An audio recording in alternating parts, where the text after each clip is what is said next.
baik tapi dilihat salah.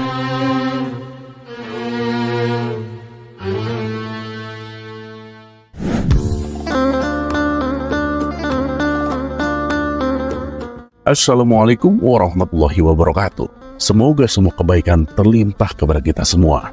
Amin ya rabbal alamin. Suatu hari di majelis tempat Abu Nawas mengajar, ia melihat salah satu muridnya sedang termenung. Abu Nawas pun menghampirinya. "Ada apa denganmu?" tanya Abu Nawas. "Saya bingung Tuan Guru. Kenapa perbuatan saya selalu dianggap salah?" jawab muridnya. "Memangnya apa yang telah kamu lakukan?" tanya Abu Nawas lagi.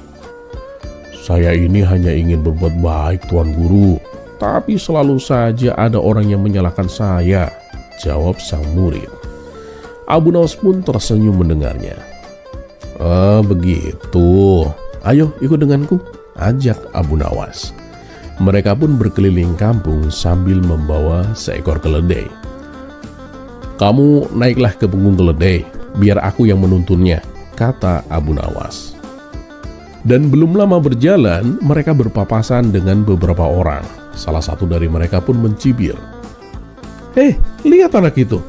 Dia enak-enakan naik keledai, sedangkan gurunya dibiarkan berjalan kaki. Benar-benar tak punya sopan santun." Mendengar itu, murid Abu Nawas pun segera turun dari keledai. Ia mempersilahkan gurunya naik. Abu Nawas pun menurutinya. Dan tak lama kemudian mereka pun bertemu lagi dengan orang-orang lain. Salah satu dari mereka berkata, "Loh, lihat Abu Nawas itu. Enak-enakan naik keledai, sedangkan muridnya yang masih kecil dibiarkan berjalan kaki. Alah, tak punya belas kasihan dia." Abu Nawas pun hanya tersenyum. Muridnya yang merasa tak enak hati pun berkata, "Tuan Guru, bagaimana kalau kita berdua saja yang naik?" Abu Nawas pun setuju. Mereka pun menaiki keledai bersama. Dan tak lama kemudian mereka kembali berpapasan dengan sekelompok orang. Salah satu dari mereka pun mencibir. Lihat itu. Keledai sekecil itu dinaiki 2 orang. Kasihanlah keledainya." Muridnya pun kembali merasa bersalah. "Tuan Guru, lebih baik kita jalan kaki saja Tuan. Biarkan keledainya berjalan tanpa beban." Abu Nawas pun menurutinya. Namun baru beberapa langkah mereka bertemu lagi dengan orang lain. Hei, lihat 2 orang itu. Betapa bodohnya mereka. Punya keledai tapi malah jalan kaki. Abu Nawas pun hanya tersenyum, sementara muridnya pun semakin bingung. Setelah berkeliling kampung, Abu Nawas berkata, "Nah, sekarang kamu sudah tahu kan? Apapun perbuatan baik yang kita lakukan, akan selalu ada orang yang menyalahkan.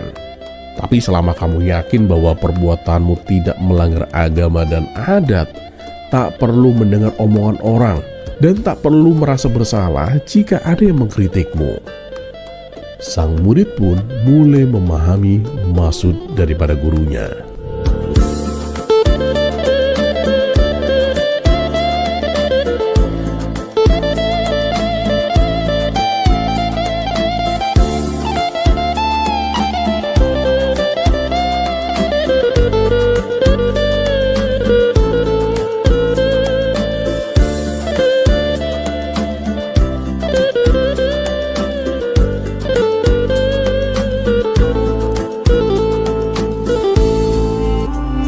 Kisah selanjutnya, berkata kasar.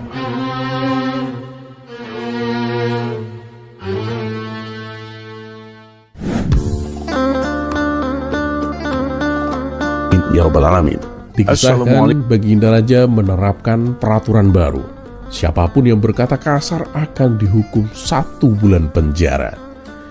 Setelah peraturan baru tersebut berjalan, suasana kota Baghdad menjadi lebih ramah dan penuh senyum. Orang-orang saling menyapa dengan bahasa yang santun. Suatu hari, Abu Nawas sedang berjalan-jalan di tepian sungai. Ia melihat seorang kakek sedang memancing ikan. Tertarik, ia pun mendekati kakek tersebut. "Lagi apa, Kek?" tanya Abu Nawas basa-basi. "Dasar tolol, "Lihatlah, aku kan sedang mancing," jawab sang kakek dengan ketus. Abu Nawas terkejut mendengar jawaban ketus itu, namun ia mencoba bersabar. "Sudah dapat ikannya, kek?" tanya Abu Nawas lagi. "Belum, tolol, berisik ah, banyak omong kamu," jawab kakek itu. "Memangnya umpannya pakai apa, kek?" tanya Abu Nawas lagi. "Ya pakai cacing lah, tolol," sahut kakek itu. "Pantesan gak dapet-dapet, coba pakai biji kurma, kek," saran Abu Nawas. "Lah, emang bisa?" tanya kakek penasaran. "Ya gak bisa lah, tolol," balas Abu Nawas. Kakek itu kaget karena dibodohi balik oleh Abu Nawas hingga jatuh pingsan. Melihat kejadian itu, seseorang segera melapor kepada Baginda Raja dan Abu Nawas pun dipanggil untuk diadili. "Abu Nawas, apa benar kamu telah berkata kasar?" tanya Baginda Raja. "Ya, benar Paduka," jawab Abu Nawas. "Lalu kenapa kamu melakukan itu? Apalagi kepada kakek tua? Kasihan dia sampai pingsan," ujar Baginda Raja. "Loh, saya kan hanya membalas perkataannya Paduka," kata Abu Nawas. "Apapun alasannya, kamu tetap harus dihukum Abu Nawas," tegas Baginda Raja.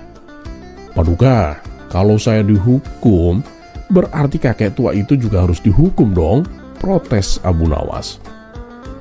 "Aduh Abu Nawas, masa sama kakek tua saja kamu tega menuntutnya?" sesal Baginda Raja. "Begini saja deh Paduka, Paduka panggil saja dia, nanti Paduka akan tahu sendiri," sahut Abu Nawas. Dan akhirnya kakek tua itu pun dipanggil ke pengadilan. Kakek tahu kenapa dipanggil ke sini?" tanya Baginda Raja. Tolol, tentu saja aku tahulah," jawab sang kakek. Baginda Raja pun terkejut mendengarnya. "Hei, kek, tolong bahasanya yang sopan. Siapa tahu kakek bisa kembali muda," kata Baginda Raja. "Loh, emang bisa muda lagi?" tanya kakek penasaran. "Ya nggak bisa lah, tolol," balas Baginda Raja tanpa sadar. Mendengar itu Abu Nawas pun tertawa terpinggal-pinggal. "Bagaimana Paduka? Mau sidang ini tetap diteruskan? Kalau begitu kita bertiga sama-sama masuk penjara karena telah berkata kasar dong," ujar Abu Nawas sambil tertawa. Baginda Raja pun yang sudah kesal dengan kakek tua itu memilih meninggalkan ruang sidang.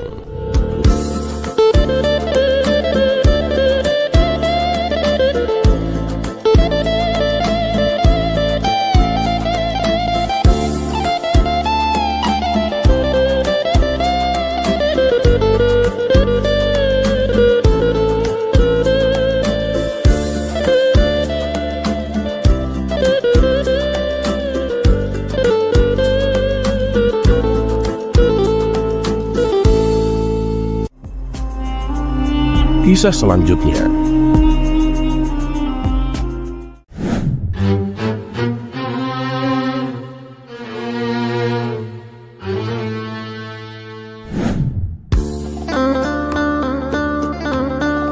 Ya Rabbal Alamin.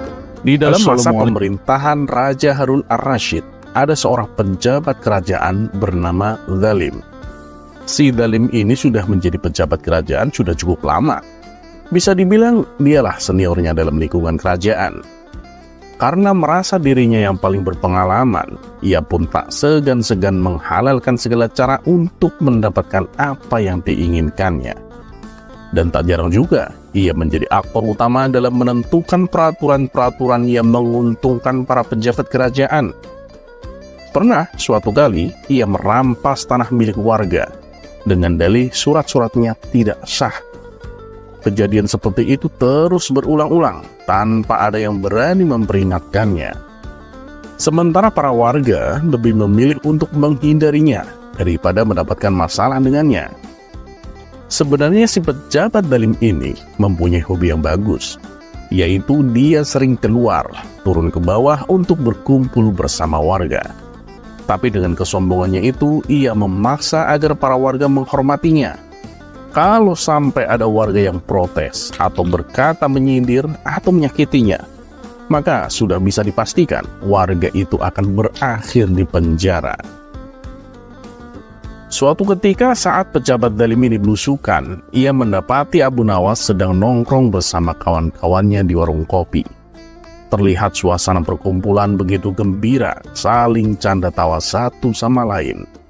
Hal itu menarik perhatian pejabat zalim, dan timbul keinginannya untuk menghampiri Abu Nawas dan rombongan. Ketika pejabat zalim itu sudah di samping Abu Nawas, suasana menjadi hening. Semua kawan-kawan Abu Nawas terdiam, takut dengan si zalim. "Oi, menurut kalian, aku sama para menteri istana lebih hebat mana?" tanya pejabat zalim dengan menyombongkan diri. Ia memang sering memberikan pertanyaan-pertanyaan sejenis ini kepada warga yang ia temui, dengan harapan mendapat jawaban yang mengunggulkan dirinya, menyanjung dirinya. Sementara kawan-kawan Abu Nawas hanya terdiam, tidak menjawab pertanyaan si pejabat. Mereka takut jika nanti kalau sampai salah bicara, mereka akan dipenjarakan oleh si pejabat zalim. "Woi, ditanya kok diam aja. Lebih hebatan mana, aku apa para menteri istana?" tanya pejabat zalim dengan agak membentak. Abu Nawas yang memang kesehariannya membuat junjungannya, Raja Harun ar-Rasyid, selalu merasa senang, kemudian berkata, "Tuan pejabat, izinkan saya menjawab. Anda dengan para menteri istana tentu jauh lebih hebat Anda, Tuan." Mendengar pengakuan Abu Nawas, si pejabat zalim itu pun merasa kegirangan. Kemudian ia bertanya lagi, "Lalu apa alasanmu bilang kalau aku lebih hebat daripada menteri istana?" "Kan kalau Anda dekat dengan warga, Tuan. Anda sering belusukan, menyapa warga. Sedangkan menteri istana, mana pernah mereka turun ke lapangan?" jawab Abu Nawas. Semakin girang pejabat zalim itu dibuatnya oleh Abu Nawas. Tapi tak hanya sampai di situ, ia kemudian bertanya lagi, "Nah, kalau aku sama Raja Harun lebih hebatan mana? Aku atau dia?" "Oh ya jelas hebatan Tuan pejabat lah. Tuan pejabat kan membuat segala peraturan. Sedangkan Raja Harun kerjanya hanya duduk-duduk di singgasananya saja," jelas Abu Nawas. Bertambah girang si pejabat zalim itu. Karena belum merasa puas, akhirnya ia menanyakan satu pertanyaan lagi kepada Abu Nawas. "Bagus kamu. Ini pertanyaan terakhir. Jawab dengan jujur ya. Lebih hebat mana antara aku dengan Nabi?" "Oh ya tentu masih hebat Tuan pejabat dong," jawab Abu Nawas dengan semangat. Untuk kali ini si pejabat zalim itu merasa terkejut. Ia tak menyangka dengan jawaban yang dilontarkan Abu Nawas itu. "Loh, kok bisa begitu? Apa alasannya?" tanya si pejabat zalim dengan ekspresi terkejut. Tanpa pikir panjang, Abu Nawas langsung membalas, "Ya bisalah Tuan. Kalau Nabi kan selalu takut dengan Allah. Sedangkan Tuan sudah tak pernah lagi takut sama Allah. Buktinya, Tuan selalu berbuat aniaya kepada para warga. Tuan selalu memperkaya diri dan mementingkan diri sendiri." Mendengar jawaban Abu Nawas itu, si pejabat zalim merasa emosi. Jelas terlihat di wajahnya yang memerah menahan amarah. Tapi ia tak bisa berbuat apa-apa, karena ia tahu bahwa Abu Nawas adalah tangan kanannya baginda Raja Harun ar-Rasyid. Kalau sampai ia macam-macam dengan Abu Nawas, bisa-bisa ia malah mendapat malapetaka. Si pejabat zalim itu pun pergi meninggalkan Abu Nawas dan kawan-kawannya dengan muka menahan emosi.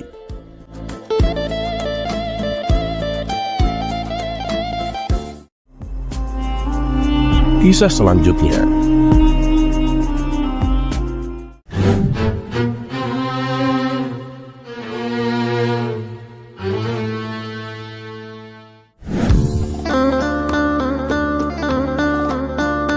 Ya Rabbal Alamin. Pada suatu hari, baginda raja dan para menteri tampak sedang berkumpul di istana. Mereka membicarakan ingin kembali menguji kecerdasan Abu Nawas. "Paduka yang mulia, untuk menghadapi Abu Nawas itu sebaiknya kita minta bantuan seorang ulama yang ilmunya lebih tinggi dan lebih cerdas," saran salah satu menteri. "Dulu aku pernah melakukannya, Tapi nyatanya tebakan dari sang ulama dengan mudah dijawab oleh Abu Nawas, balas Baginda Raja. Begini Paduka, saya punya kenalan seorang ulama dari negeri seberang. Beliau itu lebih cerdas dan berilmu tinggi. Saya kira beliau bisa mengalahkan Abu Nawas, timpal sang menteri. Baiklah, coba hadapkan segera ulama itu ke istana, perintah Baginda Raja. Dan besok harinya, sang menteri mengajak ulama tersebut datang ke istana untuk menghadap Baginda Raja. Wahai Tuan Syekh, saya membutuhkan bantuan Anda. Apakah Anda bisa membantuku? Tanya Baginda Raja. Siap Paduka yang mulia. Kiranya bantuan apa yang bisa memberikan? Tanya sang ulama. Apakah Anda punya pertanyaan yang sulit, yang jawabannya tidak mudah ditebak? Tanya Baginda Raja. Oh itu, tentu Paduka. Saya punya pertanyaan yang sangat sulit. Tapi untuk siapa pertanyaan ini Paduka? Tanya sang ulama. Untuk Abu Nawas, aku ingin mengetes kecerdasannya. Jawab Baginda Raja. Apa ini ujian kecerdasan? Tanya sang ulama. Ya seperti itulah Tuan Syekh. Apakah Anda memiliki pertanyaan yang sulit? Tanya Baginda Raja. Insya Allah Paduka. Saya akan bertanya tentang sesuatu yang lebih jahat daripada setan. Jawab sang ulama. Baginda Raja dan para menteri istana mencoba mencari jawabannya. Dari pagi hingga sore tak ada satupun jawaban mereka yang benar. Boro-boro benar, mendekati benar pun tidak. Setelah Baginda Raja yakin kalau pertanyaan itu adalah pertanyaan yang paling sulit, karena dirinya dan semua menteri juga tidak bisa menjawabnya, akhirnya Baginda Raja dan para menteri bersepakat mengundang Abu Nawas untuk datang ke istana. Dan esok harinya Abu Nawas pun datang memenuhi undangan Baginda Raja. Abu Nawas, hari ini ada tantangan untukmu. Aku akan mengujimu dengan pertanyaan dari seorang ulama yang jauh dari negeri seberang, kata Baginda Raja. Siap Paduka. Apa yang ingin ditanyakan? Tanya Abu Nawas. Silakan Tuan Syekh bertanya. Perintah Baginda Raja. Wahai Abu Nawas, berikanlah saya jawaban yang pasti atas pertanyaan saya ini. Menurut Anda, apakah ada yang lebih jahat daripada setan? Tanya sang ulama. Abu Nawas diam sejenak memikirkan jawaban yang tepat. Tiba-tiba ia berkata, ada Tuan Syekh. Apa itu Abu Nawas? Tanya sang ulama. Yang lebih jahat daripada setan adalah yang menciptakan segala kejahatan. Jawab Abu Nawas. Ya Abu Nawas, kamu memberikan jawaban yang tepat, kata sang ulama. Baginda Raja dan para menteri kagum akan jawaban Abu Nawas yang tepat dalam sekali menjawab. Mereka akhirnya mengakui bahwa tidak ada seorang pun yang bisa mengalahkan kecerdasan Abu Nawas. Baginda Raja pun memberikan hadiah kepada Abu Nawas atas kecerdasan dan kepintarannya dalam menjawab setiap ujian yang diberikan. Abu Nawas pun pergi dari istana dengan hati senang dan membawa pundi-pundi uang.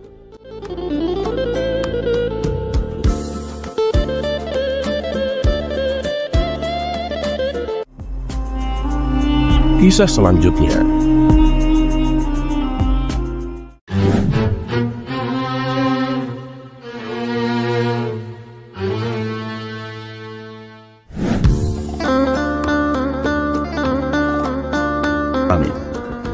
Assalamualaikum.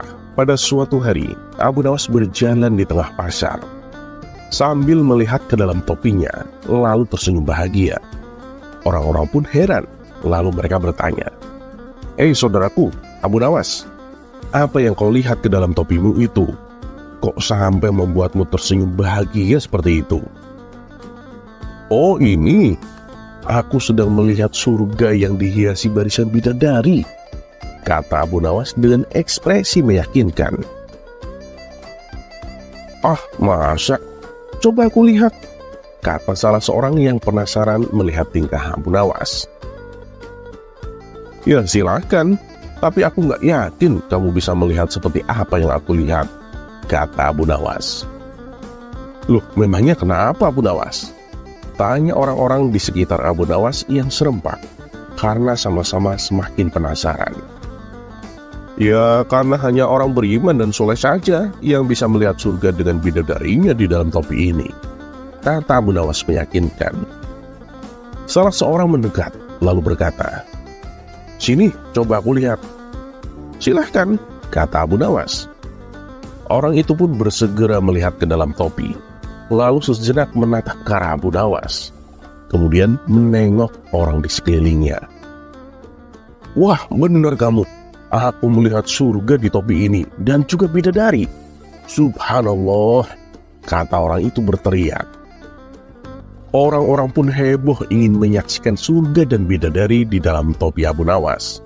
Tetapi Abu Nawas mewanti-wanti bahwa hanya orang beriman yang bisa melihatnya, tetapi tidak untuk orang kafir. Dari sekian banyak yang melihat ke dalam topi, banyak yang mengaku melihat surga dan bidadari. Tetapi ada beberapa di antaranya yang tidak melihat sama sekali dan berkesimpulan bahwa Abu Nawas telah berbohong. Mereka pun melaporkan Abu Nawas ke Baginda Raja dengan tuduhan telah menebarkan kebohongan di tengah masyarakat. Dan akhirnya Abu Nawas pun dipanggil menghadap Baginda Raja untuk diadili. "Memangnya benar di dalam topimu bisa terlihat surga dengan bidadarinya?" tanya Baginda Raja. "Benar Paduka Yang Mulia, tapi ya hanya orang beriman dan soleh saja yang bisa melihatnya. Kalau yang tidak bisa melihatnya, ya berarti dia belum beriman dan masih kafir itu. Kalau Paduka mau menyaksikannya sendiri, silahkan," kata Abu Nawas. "Baiklah, kalau begitu coba, aku mau menyaksikannya sendiri," kata Baginda Raja. Dan sudah tentu, Raja tak melihat surga, apalagi bidadari di dalam topi Abu Nawas. Tapi Raja lalu berpikir, kalau sampai ia mengatakan tidak melihat surga dan bidadari, berarti ia termasuk tidak beriman. Akibatnya bisa merusak reputasinya sebagai raja. Maka Raja itu pun berteriak girang, "Wah, kamu benar Abu Nawas. Aku menyaksikan surga dan bidadari di dalam topimu." Rakyat yang menyaksikan reaksi rajanya itu lalu diam seribu bahasa, dan tak ada lagi yang berani membantah Abu Nawas. Mereka takut berbeda dengan raja, karena khawatir dianggap dan dicap kafir atau belum beriman. Dan akhirnya konspirasi kebohongan yang ditebar oleh Abu Nawas mendapat legitimasi dari raja. Boleh jadi dalam hati Abu Nawas tertawa sinis sambil bergumam, "Beginilah akibatnya kalau ketakutan sudah menenggelamkan kejujuran, maka kebohongan pun akan merajalela." Ketika keberanian lenyap dan ketakutan telah menenggelamkan kejujuran, maka kebohongan akan melenggang-langgang sebagai sesuatu yang benar. Ketakutan untuk berbicara jujur juga karena faktor gengsi. Gengsi dianggap belum beriman, atau dengan alibi atau alasan lainnya. Kepercayaan diri sebagai pribadi yang mandiri untuk berkomitmen pada kebenaran berdasarkan prinsip kejujuran telah dirontokkan oleh kekhawatiran label status yang sesungguhnya sangat subjektif dan semu. Kecerdikan konspirasi opini publik Abu Nawas telah menumbangkan kebenaran dan kejujuran. Dan akhirnya, kecerdasan tanpa kejujuran dan keberanian takluk di bawah kecerdikan yang dilakonkan dengan penuh keberanian dan kepercayaan diri, meskipun itu adalah kebohongan yang nyata.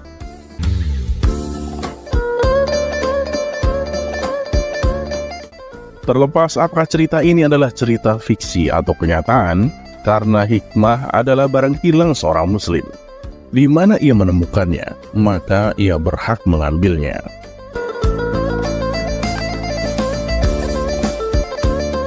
Dan satu yang harus selalu kita tahu, bahwa Allah Subhanahu wa Ta'ala tidak pernah menjanjikan bahwa langit itu selalu biru, bunga selalu mekar, dan mentari selalu bersinar. Tapi ketahuilah bahwa Dia selalu memberi pelangi di setiap badai, senyum di setiap air mata, berkah di setiap cobaan, dan jawaban di setiap doa.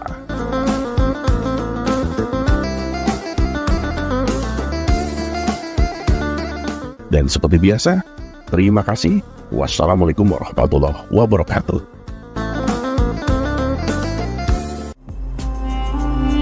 Kisah selanjutnya.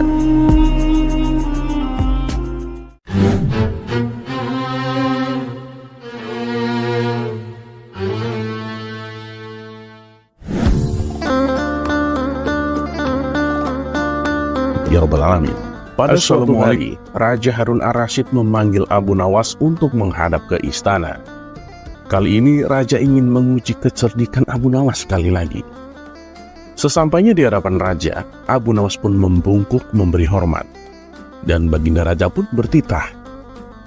Abu Nawas, aku menginginkan 6 ekor lembu berjenggot yang pandai bicara. Kamu bisa mendatangkan mereka dalam waktu seminggu? Awas kalau nggak bisa, akan aku cubit ginjalmu. Baiklah Paduka yang mulia, hamba junjung tinggi titah Paduka, ucap Abu Nawas. Semua punggawa istana yang hadir pada saat itu berkata dalam hati, mampuslah kamu Abu Nawas. Abu Nawas pun bermohon diri dan pulang ke rumah. Begitu sampai di rumah, ia duduk berdiam diri, merenungkan keinginan kocak rajanya itu. Seharian ia tak keluar rumah, sehingga membuat tetangganya pun heran. Ia baru keluar rumah persis setelah seminggu kemudian, yaitu batas waktu yang diberikan baginda raja kepadanya. Ia pun segera menuju kerumunan orang banyak, lalu berkata, anak-anak muda, sekarang ini hari apa? Tanya Abu Nawas. Orang-orang yang menjawab benar akan dia lepaskan, tetapi orang-orang yang menjawab salah akan ia tahan. Dan ternyata tak ada seorang pun yang menjawab dengan benar. Tak ayal, Abu Nawas pun marah-marah kepada mereka. Begitu saja kok nggak bisa jawab. Kalau begitu, ayo kita menghadap Raja Harun ar-Rasyid untuk mencari tahu kebenaran yang sesungguhnya. Dan keesokan harinya, balai istana Baghdad dipenuhi warga masyarakat yang ingin tahu kesanggupan Abu Nawas membawa 6 ekor lembu berjenggot. Sesampainya di depan Raja Harun ar-Rasyid, ia pun menghaturkan hormat dan duduk dengan khidmat. Lalu baginda raja berkata, Abu Nawas, mana lembu berjenggot yang pada bicara itu? Tanpa banyak bicara, Abu Nawas pun menunjuk ke 6 orang yang dibawanya itu. Inilah mereka, Paduka yang mulia. Abu Nawas, apa yang kau tunjukkan kepadaku itu? Apa maksudnya? Tanya baginda raja heran. Ya Paduka yang mulia, coba Paduka tanya mereka, sekarang ini hari apa? Jawab Abu Nawas. Ketika baginda raja bertanya, ternyata orang-orang itu memberikan jawaban yang berbeda-beda. Maka berujarlah Abu Nawas, Paduka, jika mereka ini memang manusia, tentunya mereka tahu dong sekarang ini hari apa. Nah, apalagi jika Paduka menanyakan hari yang lain, akan tambah pusinglah mereka. Jadi manusia atau hewankah mereka ini Paduka? Nah, inilah lembu berjenggot yang pandai bicara itu Paduka yang mulia. Mendengar penjelasan Abu Nawas, Raja Harun ar-Rasyid pun heran melihat Abu Nawas pandai melepaskan diri dari ancaman hukuman. Atas kelihayan Abu Nawas yang menghibur, Raja pun memberikan hadiah 5.000 dinar kepadanya. Terlepas apakah cerita ini adalah cerita fiksi atau kenyataan, karena hikmah adalah barang hilang seorang muslim. Di mana ia menemukannya, maka ia berhak mengambilnya.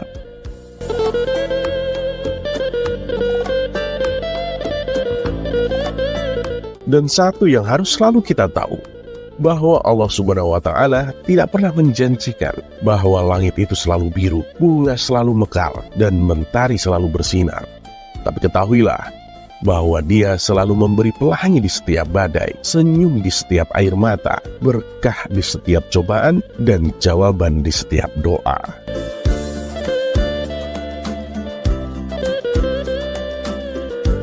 Dan seperti biasa, terima kasih. Wassalamualaikum warahmatullahi wabarakatuh.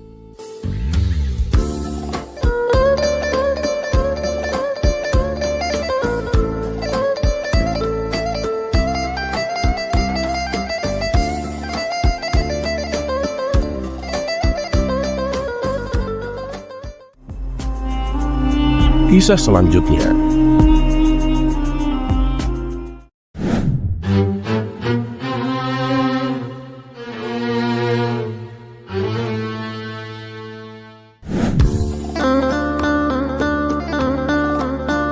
ya rabbal alamin. Di sebuah desa Assalamualaikum. yang damai dan tentram, hiduplah seorang pria bernama Hasan.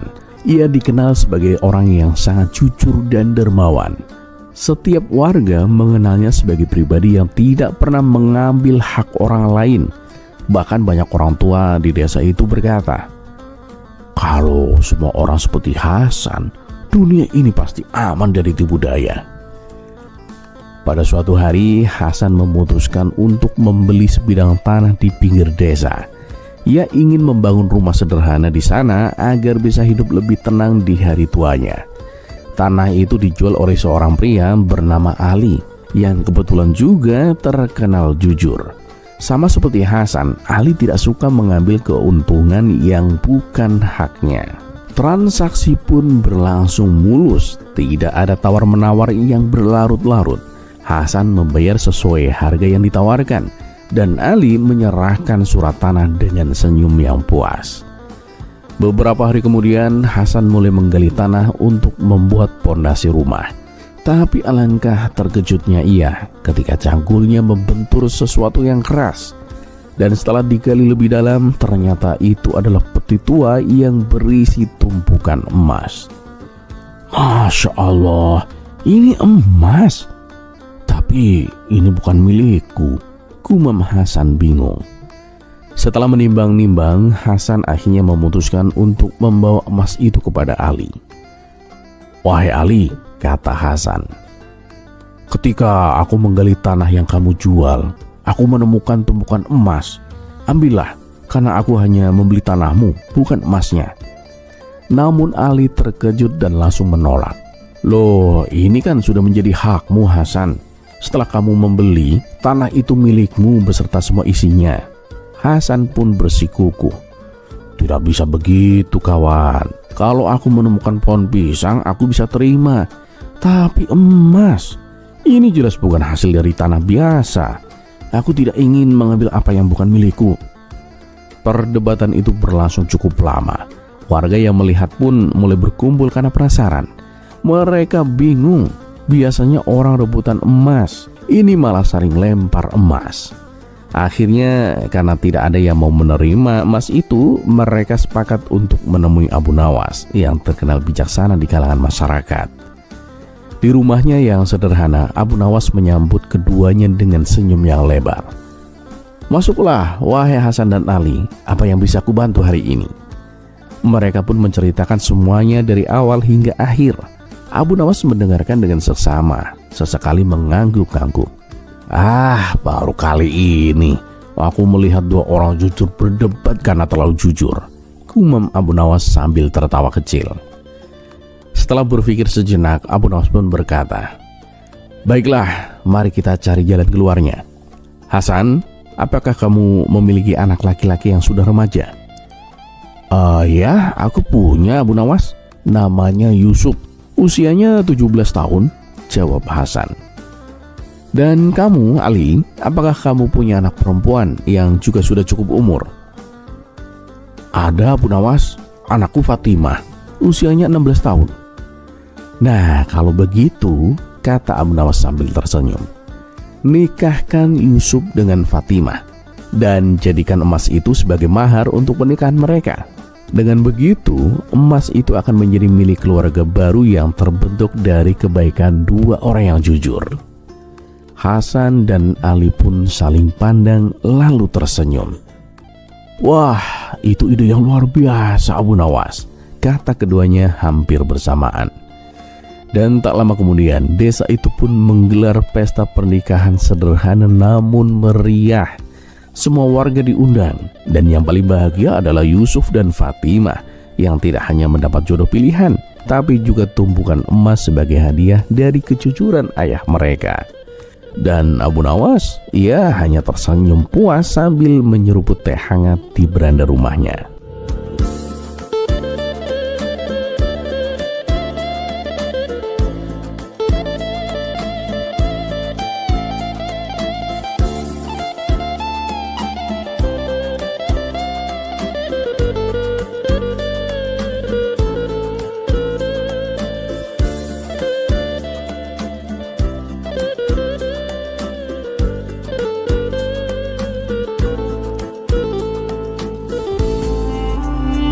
Kisah selanjutnya. Ya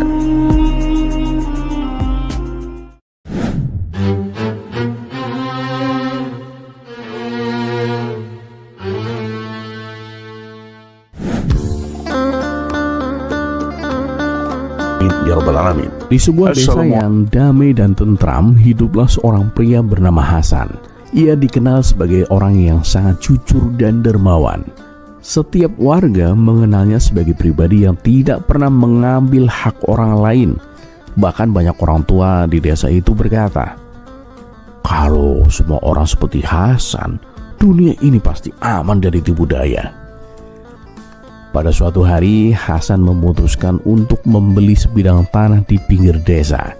Ia ingin membangun rumah sederhana di sana agar bisa hidup lebih tenang di hari tuanya. Tanah itu dijual oleh seorang pria bernama Ali, yang kebetulan juga terkenal jujur. Sama seperti Hasan, Ali tidak suka mengambil keuntungan yang bukan haknya. Transaksi pun berlangsung mulus, tidak ada tawar-menawar yang berlarut-larut. Hasan membayar sesuai harga yang ditawarkan, dan Ali menyerahkan surat tanah dengan senyum yang puas. Beberapa hari kemudian, Hasan mulai menggali tanah untuk membuat pondasi rumah. Tapi alangkah terkejutnya ia ketika cangkulnya membentur sesuatu yang keras. Dan setelah digali lebih dalam, ternyata itu adalah peti tua yang berisi tumpukan emas. "Masya Allah, ini emas. Tapi ini bukan milikku," gumam Hasan bingung. Setelah menimbang-nimbang, Hasan akhirnya memutuskan untuk membawa emas itu kepada Ali. "Wahai Ali," kata Hasan, "ketika aku menggali tanah yang kamu jual, aku menemukan tumpukan emas. Ambillah, karena aku hanya membeli tanahmu, bukan emasnya." Namun Ali terkejut dan langsung menolak. "Loh, ini kan sudah menjadi hakmu, Hasan. Setelah kamu membeli, tanah itu milikmu beserta semua isinya." Hasan pun bersikukuh. "Tidak bisa begitu, kawan. Kalau aku menemukan pohon pisang, aku bisa terima. Tapi emas, ini jelas bukan hasil dari tanah biasa. Aku tidak ingin mengambil apa yang bukan milikku." Perdebatan itu berlangsung cukup lama. Warga yang melihat pun mulai berkumpul karena penasaran. Mereka bingung. Biasanya orang rebutan emas, ini malah saling lempar emas. Akhirnya karena tidak ada yang mau menerima emas itu, mereka sepakat untuk menemui Abu Nawas yang terkenal bijaksana di kalangan masyarakat. Di rumahnya yang sederhana, Abu Nawas menyambut keduanya dengan senyum yang lebar. "Masuklah, wahai Hasan dan Ali, apa yang bisa aku bantu hari ini?" Mereka pun menceritakan semuanya dari awal hingga akhir. Abu Nawas mendengarkan dengan seksama, sesekali mengangguk-angguk. Baru kali ini aku melihat dua orang jujur berdebat karena terlalu jujur," gumam Abu Nawas sambil tertawa kecil. Setelah berpikir sejenak, Abu Nawas pun berkata, "Baiklah, mari kita cari jalan keluarnya. Hasan, apakah kamu memiliki anak laki-laki yang sudah remaja?" "Ya, aku punya, Abu Nawas. Namanya Yusuf. Usianya 17 tahun, jawab Hasan.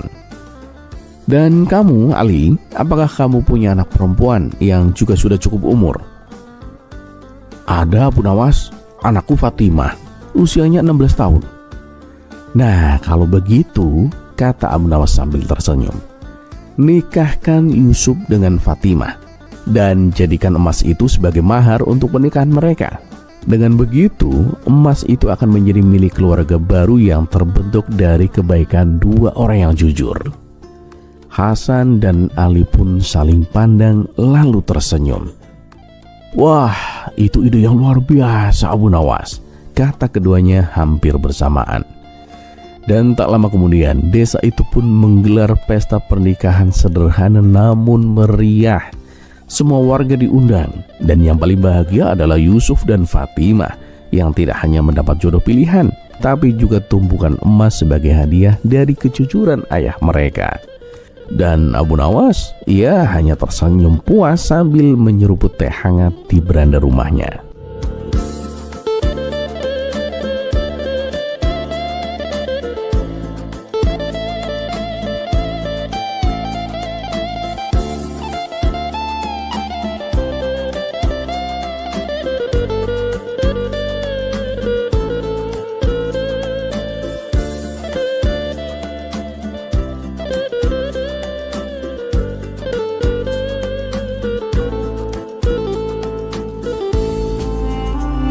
Kisah selanjutnya.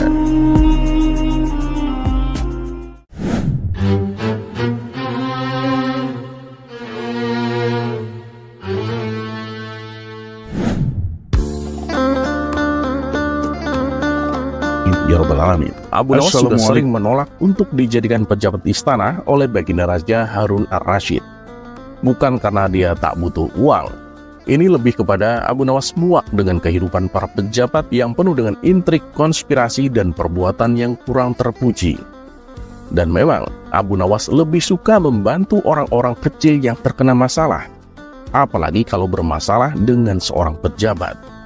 Dan tak tanggung-tanggung, bila memakai ucapan tak berhasil, Abu Nawas tak segan-segan bermain fisik. Bahkan Abu Nawas berani meminta makhluk astral untuk membantunya. Seperti pada kisah kali ini, Abu Nawas meminta bantuan kepada malaikat untuk memberikan pelajaran kepada seorang pejabat yang bejat. Dan kisah ini berawal dari adanya seorang pencuri di kota Baghdad. Si pencuri itu sebenarnya sering tertangkap oleh warga. Namun anehnya, ia tidak pernah jera dengan perbuatannya. Suatu hari, ia mencuri di rumah salah seorang saudagar kaya raya. Ketika sedang menjarah barang-barang berharga, dia kepergok oleh si pemilik rumah. Saudagar kaya tersebut langsung berteriak minta tolong. Mendengar ada teriakan, para warga langsung berlari menuju rumah saudagar kaya itu. Mereka lalu mengepung si pencuri agar tak bisa melarikan diri. Tapi anehnya, si pencuri tampak terlihat tenang. Dia sama sekali tidak ada niat kabur. Justru ia menghampiri warga yang mengepungnya. Tentu saja, warga langsung membekuknya. Bahkan ada beberapa orang yang hendak memukuli. Dan ada juga yang ingin melemparinya dengan batu. Di saat itulah, dengan ajaib, datang menteri istana untuk mengamankan si pencuri. Kalian tidak boleh main hakim sendiri.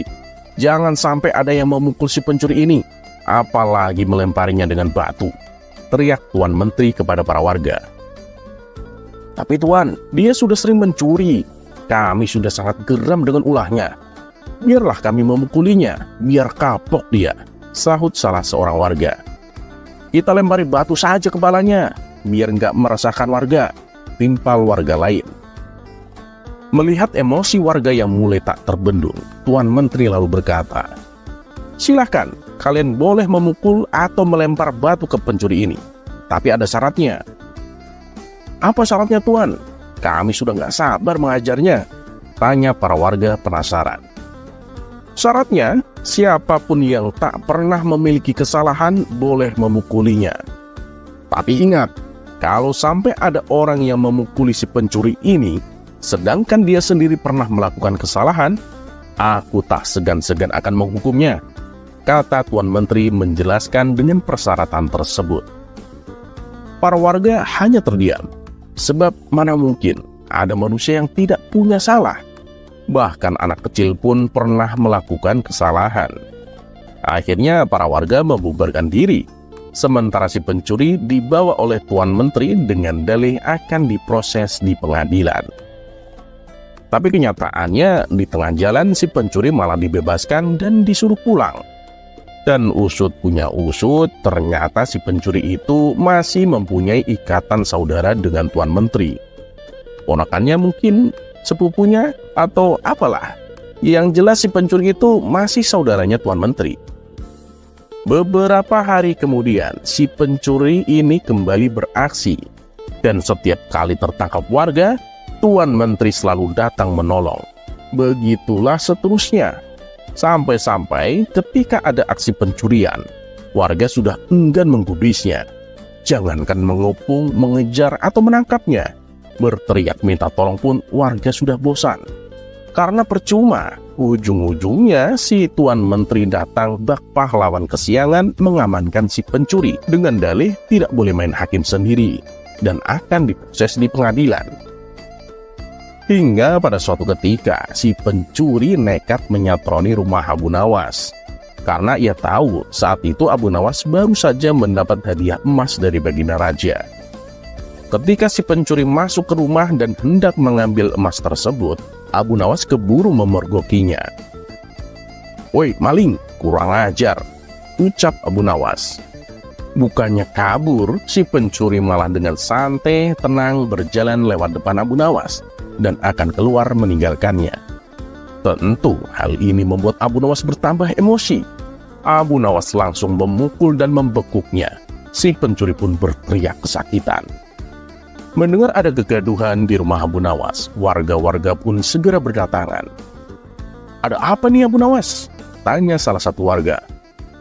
"Orang ini mencuri di rumahku," jawab Abu Nawas. "Lagi-lagi dia, gak ada kapoknya," ucap salah satu warga. "Percuma ditangkap, tak lama lagi juga pasti dibebaskan sama si menteri," ujar warga yang lain. "Udah, kita gebukin aja rame-rame sebelum si menteri itu datang," sahut warga yang lain. Tapi sayangnya niat tersebut tak terlaksana, sebab Tuan Menteri dan para pengawal segera mendatangi rumah Abu Nawas. Tuan Menteri lalu mengamankan si pencuri dengan melepaskannya dari tangan warga. Si pencuri kini berdiri di samping Tuan Menteri. "Sudah aku peringatkan berkali-kali, kalian ini tidak boleh main hakim sendiri. Kalau ada yang berani menyakitinya, aku nggak segan-segan menghukum kalian," ancam Tuan Menteri kepada para warga. "Tapi silahkan, siapa saja yang tidak pernah memiliki kesalahan selama hidupnya boleh memukul atau melempar batu ke pencuri ini. Ayo silahkan, kalau kalian memang merasa suci," bentak Tuan Menteri. Mendengar itu, para warga pun terdiam seketika. Tapi tidak bagi Abu Nawas. Diam-diam ia mengambil 2 batu besar lalu dilemparkan ke atas secara bersamaan. Saat 2 batu tersebut kembali turun, masing-masing mengenai kepala si pencuri dan Tuan Hakim. Sontak si pencuri langsung pingsan jatuh tersungkur. Dari kepalanya keluar darah mancur bercucuran. Begitu juga dengan Tuan Menteri.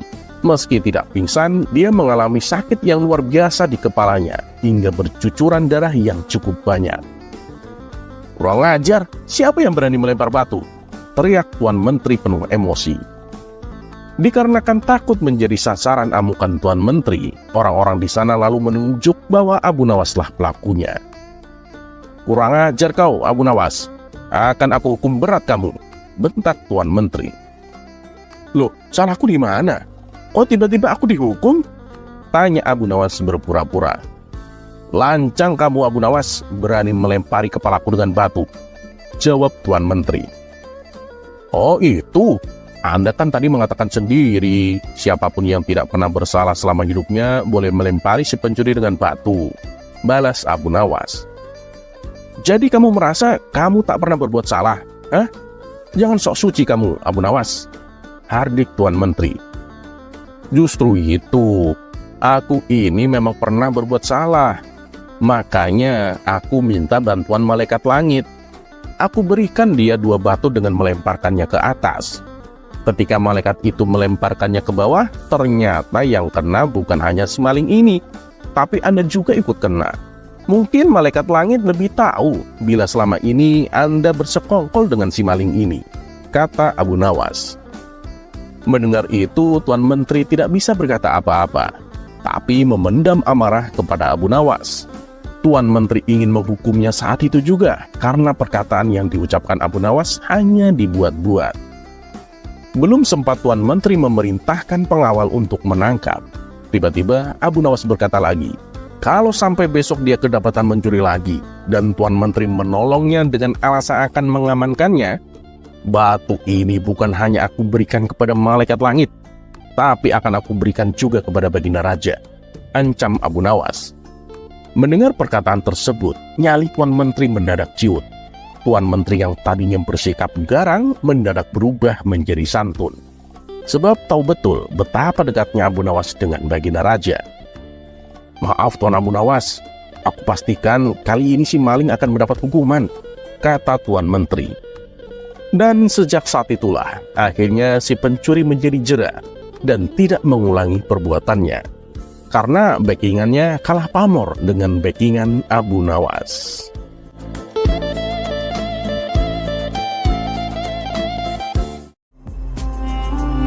Kisah selanjutnya.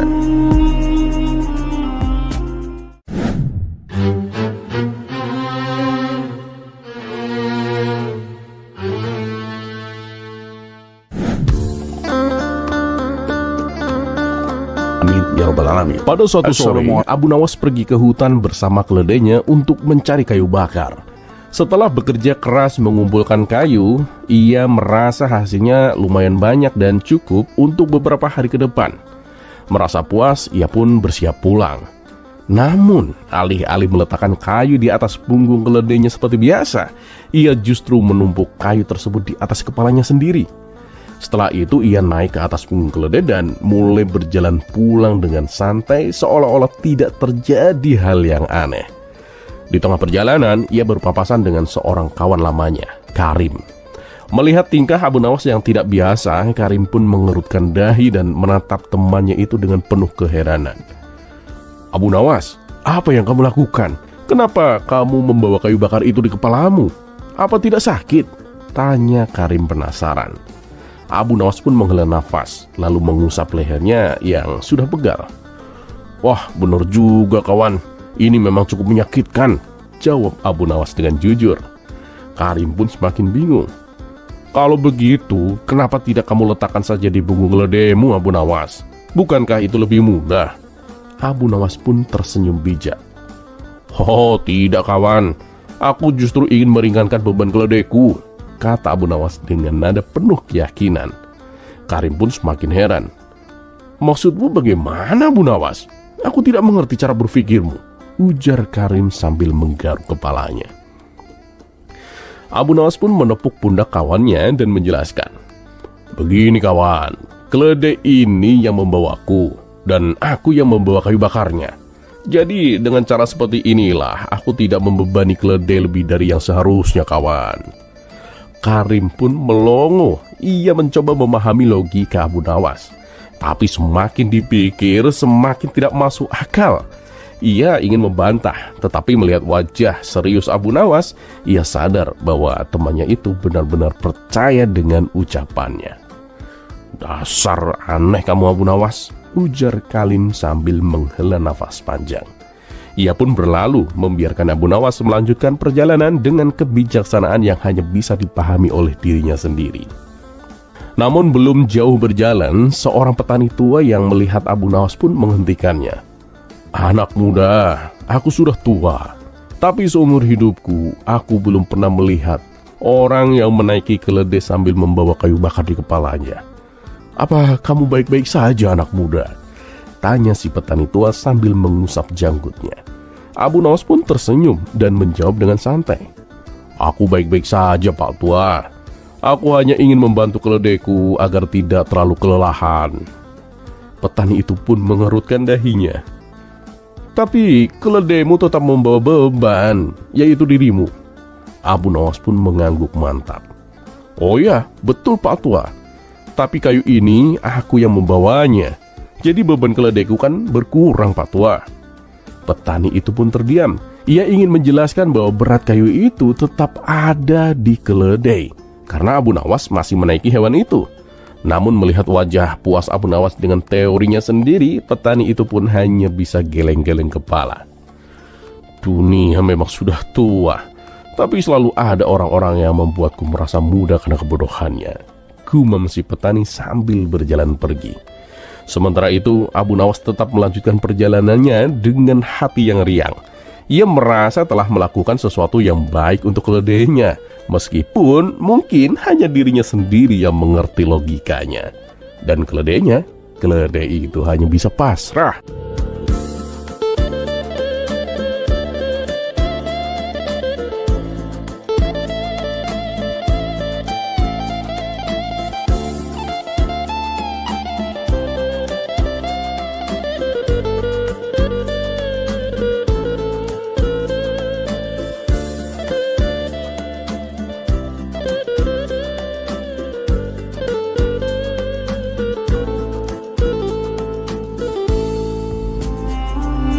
Kisah selanjutnya.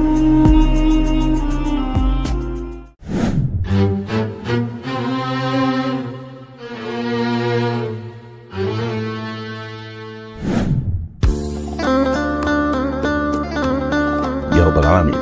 Dikisahkan, suatu hari Abu Jahil dan kawannya kedapatan mabuk minuman keras di pinggir jalan. beberapa prajurit kerajaan langsung menangkapnya dan dibawa ke hadapan Baginda Raja. Abu Nawas yang kebetulan melintas di tempat itu juga ikut ditangkap oleh pengawal kerajaan. Mereka mengira Abu Nawas itu bagian dari tongkrongan Abu Jahil. Ada apa ini? Kenapa saya tiba-tiba ditangkap? Protes Abu Nawas. Sudah, pokoknya kamu harus ikut kami. Kalau kamu mau membela diri, silakan, katakan di pengadilan, jawab si pengawal. Dan singkat cerita, ketiganya pun dibawa ke istana dan dihadapkan kepada Baginda Raja. Melihat pengawalnya menangkap Abu Jahil dan kawannya, juga Abu Nawas, membuat Baginda Raja terkejut. Pengawal, kenapa kalian menangkap mereka? Tanya Baginda Raja. Ampun Paduka yang mulia, mereka bertiga telah melakukan kesalahan Paduka, jawab para pengawal. Kesalahan? Kesalahan apa yang mereka lakukan? Tanya Baginda Raja kembali. Kami mendapati mereka sedang mabuk-mabukan di pinggir jalan Paduka. Lalu kami langsung menangkapnya dan membawanya kemari, jawab para pengawal. Oh, kalau gitu kita bawa mereka ke ruang pengadilan, balas Baginda Raja. Setelah di ruang pengadilan, ketiga orang ini ditanya oleh Baginda Raja. Apa benar yang dikatakan pengawalku? Kalian bertiga kedapatan mabuk minuman keras. Dengan wajah ketakutan, Abu Jahil berkata, benar Paduka yang mulia, jawab Abu Jahil. Kamu juga Abu Nawas. Kenapa sih kamu selalu saja bikin masalah? Tanya Baginda Raja. Mendengar itu, Abu Nawas tidak terima dengan tuduhan tersebut. Ampun Paduka yang mulia, Abu Jahil dan kawannya memang mabuk-mabukan, tapi saya tidak bersama mereka. Jadi waktu itu saya hanya kebetulan melintas di tempat itu Paduka, tapi saya malah ikut ditangkap, kata Abu Nawas membela diri. Untuk membuktikan ucapan Abu Nawas, Baginda Raja lalu mendekati mereka bertiga. Seketika Baginda Raja mencium bau aroma minuman keras dari mulut Abu Jahil dan kawannya. Sedangkan mulut Abu Nawas malah tercium bau jengkol. Dari kalian bertiga, hanya Abu Nawaslah yang tidak bau minuman keras. Jadi Abu Nawas saya bebaskan, tutur Baginda Raja. Abu Jahil yang memang tak suka dengan Abu Nawas, tak ingin menyia-nyiakan kesempatan untuk memfitnah Abu Nawas. Ia ingin supaya Abu Nawas juga ikut dihukum serta bersamanya. Paduka yang mulia, Abu Nawas memang tidak ikut minum, tapi dialah yang membelikan kami minuman keras Paduka, kata Abu Jahil. Woi Abu Jahil, kamu jangan fitnah, teriak Abu Nawas emosi. Kalau Paduka tidak percaya, tanya saja sama kawanku ini, timpal Abu Jahil sambil memberi kode kepada kawannya supaya mengiyakan ucapannya. Benar Paduka yang mulia, Abu Nawas yang membelikan kami minuman keras, timpal kawan Abu Jahil. Kalian berdua sekongkol untuk memfitnah aku ya, bentak Abu Nawas bertambah emosi. Melihat perdebatan mereka bertiga, Baginda Raja pun melerainya. Sudah. Abu Nawas, apa benar yang dikatakan Abu Jahil? Tanya Baginda Raja. Demi Allah Paduka yang mulia, yang dikatakan Abu Jahil itu fitnah, jawab Abu Nawas. Mendengar pembelaan Abu Nawas tersebut, Baginda Raja percaya betul bahwa Abu Nawas memang tidak bersalah. Tapi untuk kali ini Baginda Raja berpura-pura tidak tahu. Beliau sengaja ingin menguji Abu Nawas, bagaimana caranya ia bisa lolos dari hukuman yang akan ia hadapi. Abu Nawas, kamu itu gak bisa mengelak, karena mereka berdua telah bersaksi bahwa kamulah yang membelikan mereka minuman keras. Maka dari itu, kamu juga harus ikut dihukum, kata Baginda Raja memutuskan. Mendengar keputusan tersebut, Abu Jahil girang bukan kepala. Rasain kamu Abu Nawas, kamu akan merasakan hukuman seperti kami, kata Abu Jahil dalam hati. Baginda Raja lalu memberikan hukuman masing-masing 50 cambukan di punggung. Sementara Abu Nawas hanya bisa pasrah atas hukuman yang akan ia terima. Sebelum kalian bertiga dihukum, masing-masing dari kalian saya beri satu permintaan. Silakan sebutkan permintaan kalian, ucap Baginda Raja. Ampun Paduka yang mulia, saya minta punggung belakang saya diikat satu bantal, pinta kawan Abu Jahil. "Baik, saya turuti permintaanmu. Saya akan bawakan 3 bantal untuk kalian bertiga," balas Baginda Raja. Maka diikatlah 1 bantal di punggungnya kawan Abu Jahil, dan hukuman pun mulai dilaksanakan. Karena saking kerasa cambukan, baru 10 kali tali terlepas bersama bantalnya. Punggung kawan Abu Jahil menjadi sasaran cambukan selanjutnya. Ia pun berteriak kesakitan dan akhirnya pingsan setelah 50 kali cambukan. Kini giliran Abu Jahil yang akan mendapatkan hukuman. Sejenak Abu Jahil terdiam. "Aku akan minta 2 bantal sekaligus supaya Abu Nawas tidak kebagian," pikir Abu Jahil. "Ampun Paduka yang mulia, saya minta punggung saya diikat 2 bantal dan harus diikat dengan kencang Paduka," pinta Abu Jahil. Baginda Raja pun mengabulkannya. Ketika hukumannya mulai dilaksanakan, Abu Jahil merasa senang karena tubuhnya tidak kesakitan dan tidak mengalami luka-luka. Hingga sampai 50 cambukan selesai, kedua bantal tersebut masih terikat dengan kencang di punggungnya. Hukuman untuk Abu Jahil pun berakhir. Ia tersenyum puas karena tidak merasakan sakit sama sekali. Dan sekarang giliran Abu Nawas.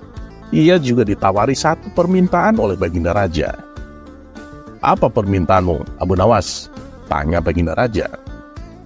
Awalnya ia ingin meminta punggungnya diikat bantal, tapi ketiga bantal tersebut sudah robek dan rusak. Namun tiba-tiba terlintas di benaknya sebuah ide yang konyol. "Apapun permintaan saya, apakah Paduka akan mengabulkannya?" tanya Abu Nawas memastikan. "Tentu saja, aku akan mengabulkannya. Asalkan kamu jangan minta dibebaskan dari hukuman," jawab Baginda Raja. "Tapi Paduka, gimana kalau ternyata Abu Jahil tidak setuju dengan permintaanku?" tanya Abu Nawas kembali. Abu Nawas, aku yang berhak menentukan, bukan Abu Jahil," tegas Baginda Raja. Mendengar perkataan Abu Nawas, dengan nada meledek Abu Jahil berkata, "Terserah kamu Abu Nawas, untuk apa aku protes?" kata Abu Jahil sambil tertawa. "Nah, kamu dengar sendiri kan Abu Nawas? Abu Jahil tidak keberatan dengan permintaanmu," kata Baginda Raja. "Sekarang sebutkan, apa permintaanmu?" tanya Baginda Raja melanjutkan. "Saya minta Abu Jahil diikat dengan kencang di punggung saya Paduka," minta Abu Nawas. Mendengar itu Abu Jahil terkejut bukan main. "Apa-apaan kau Abu Nawas? Saya nggak mau," teriak Abu Jahil yang tiba-tiba emosi. "Abu Jahil, akulah yang berhak menentukan. Dan sesuai janjiku, apapun permintaan Abu Nawas akan aku kabulkan," bentak Baginda Raja. Akhirnya dengan terpaksa Abu Jahil merelakan tubuhnya diikat di belakang punggung Abu Nawas. Saat hukuman mulai dilaksanakan, dari cambukan pertama sampai cambukan terakhir, Abu Jahil terus-terusan berteriak karena kesakitan. Dan setelah hukuman Abu Nawas berakhir, Abu Jahil terlihat pingsan. Dan ketika tali ikatannya dilepas, Abu Jahil langsung jatuh tersungkur ke tanah. Sedangkan Abu Nawas masih tegak berdiri. Abu Nawas pun lalu pergi meninggalkan istana dengan wajah cengengesan. Sementara Baginda Raja memuji akan kecerdikan Abu Nawas. Sebab Abu Nawas bukan hanya bisa lolos dari hukuman, tapi ia juga bisa membuat Abu Jahil mendapatkan hukuman atas perbuatannya. Terlepas apakah cerita ini adalah cerita fiksi atau kenyataan, teruslah berbuat kebaikan. Karena ketahuilah, kita mungkin tahu berapa umur kita sekarang, tapi tak ada yang tahu berapa sisa umur kita.